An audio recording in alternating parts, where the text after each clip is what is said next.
Hey guys, and welcome back to this channel. In this video, I'll be showing you guys how you can add this overlay on CapCut PC. So if you go to library and if you find any video, you're just going to select the one you want. I'll just select this one. Then you are going to go to the effects section. And then I'll go to the video effects and then select the love one, and then you're going to select the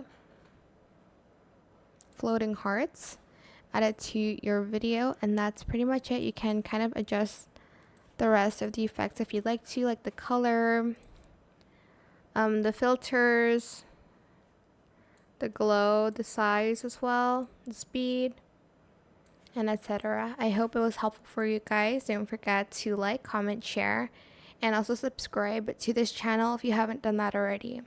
If you have any more questions about this video, just leave it in the comment section down below.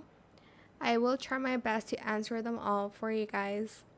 And if you found this video helpful, please click the thanks button as well. That is it. Thank you so much for watching. Bye.